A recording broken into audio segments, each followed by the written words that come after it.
After Marjorie Taylor Greene's behavior this week, whether it was in interviews, on social media, or even during hearings in the House of Representatives, all of this kind of points to the fact that it may be time for the men in white coats to come and pay Marjorie a visit.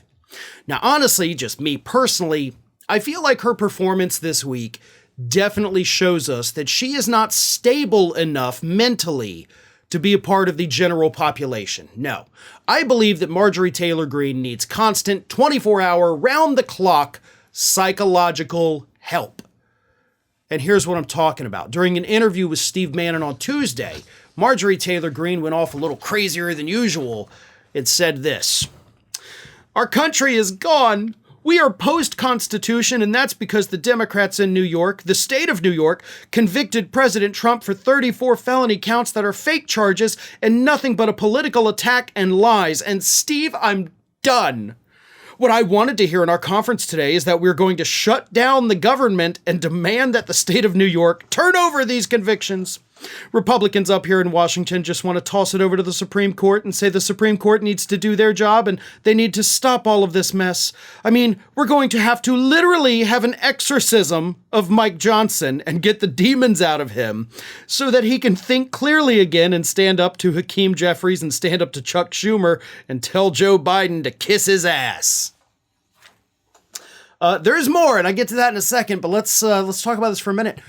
She demanded, she said, that Republicans shut down the government to defund the state of New York because she's mad about what happened to Donald Trump. That's insane. And there is no other way to describe that. We need to have an exorcism of Mike Johnson to get the demons out. While I'm fairly confident she was speaking in hyperbole, of course, still a very crazy thing to say. Mike Johnson is not in charge of any of this, Marge. I don't know what you think he can do.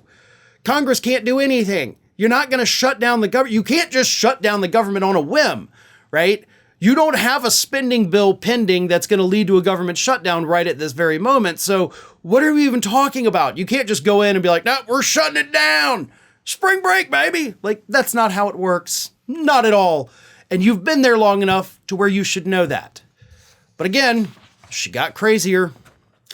What we should be doing right now, today, we should be voting to impeach Joe Biden because of the invasion in the United States. Oh, but no, none of that is happening up here in Washington, D.C., because Republicans continually have their heads up their ass and can't figure out how to actually use the power that the people gave us.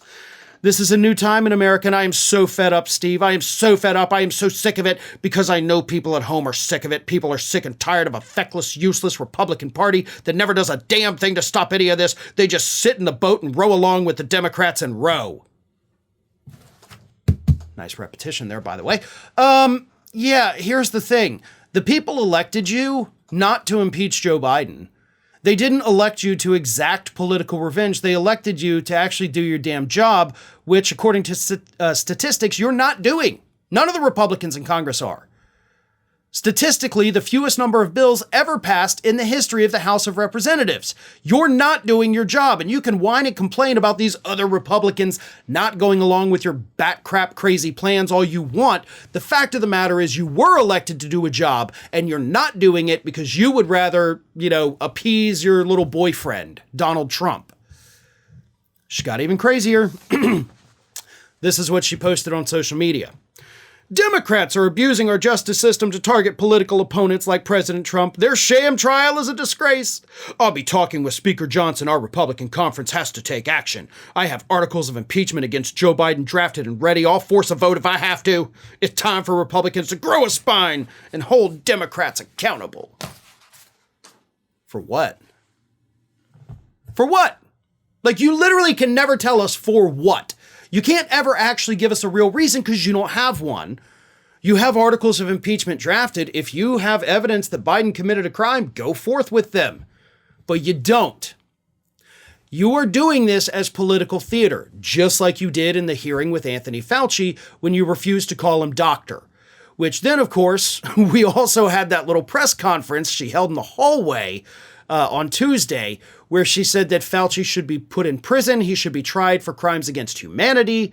And then, of course, also on Tuesday, You posted this little love letter to Donald Trump saying you love him so much. Like, this is creepy. This is weird. You're not doing your actual job, and you're mad that Republicans won't do a fake job that you're wanting them to do.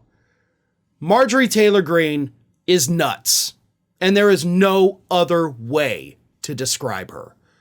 Unless, of course, you want to go with the 6 Bs, of course, that also works. But personally, I'm just going to go with she's flat out nuts. Hey everybody, I don't know if you've noticed this, but we are closing in on a pretty major milestone here at Fair and Balanced as we approach 500,000 subscribers. But we're not there yet, and we definitely need your support. So if you're not already, please do subscribe to the channel, and don't forget, like and comment on the videos and share them as widely as possible.